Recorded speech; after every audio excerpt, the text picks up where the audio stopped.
उनके मन में एक प्रश्न उठा। अभी वहां देवर्षि नारद प्रकट हुए। वाल्मीकि के प्रश्न का उत्तर देते हुए नारद जी बोले, ऐसे पुरुष हैं, उनका नाम है श्री राम। नारद जी ने श्री राम के जीवन की पूरी कथा संक्षेप में सुनाई। यही कथा आगे चलकर रामायण बनी। धर्म, मर्यादा और आदर्श की अमर गाथा। ये कथा आरंभ होती है अयोध्या नगरी से। अयोध्या के राजा थे दशरथ, पराक्रमी, धर्मनिष्ठ और प्रजावत्सल। उनकी 3 रानियां थीं, कौशल्या, कैकई और सुमित्रा। परंतु वर्षों बीत जाने पर भी राजमहल पुत्रहीन था।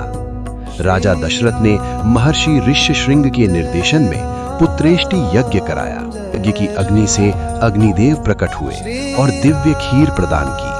उस खीर के प्रभाव से कौशल्या से जन्मे श्री राम, कैकई से भरत और सुमित्रा से लक्ष्मण तथा शत्रुघ्न।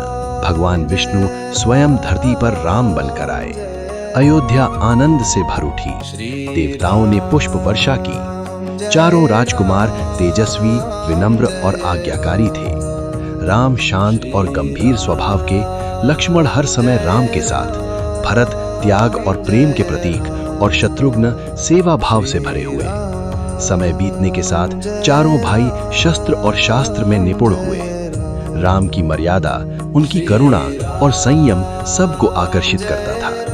एक दिन अयोध्या में महर्षि विश्वामित्र पधारे। उन्होंने राजा दशरथ से कहा, मेरे यज्ञ की रक्षा के लिए राम और लक्ष्मण चाहिए। राजा दशरथ व्याकुल हो उठे, पर धर्म के आगे झुकना पड़ा। राम और लक्ष्मण विश्वामित्र के साथ वन चले गए। वन में राम ने राक्षसी ताड़का का वध किया, मारीच और सुबाहु का अंत किया। ये पहली बार था जब संसार ने देखा धर्म की रक्षा के लिए मर्यादा में बंधा हुआ एक महावीर। मार्ग में राम गौतम ऋषि के आश्रम पहुंचे। पत्थर बनी अहिल्या को राम के चरण स्पर्श से मुक्ति मिली। ये करुणा का अद्भुत चमत्कार था। इसके बाद राम पहुंचे मिथिला। राजा जनक ने सीता स्वयंवर रचाया।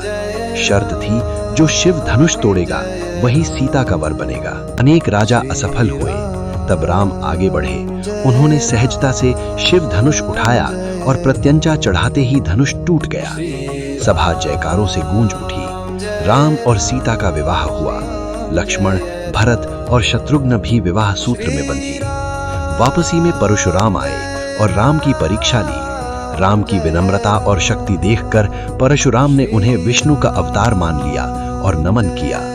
इस प्रकार रामायण का बालकांड समाप्त होता है। बालकांड हमें सिखाता है, महानता जन्म से नहीं, संस्कार, धर्म और मर्यादा से आती है। यही है मर्यादा पुरुषोत्तम श्री राम की शुरुआत।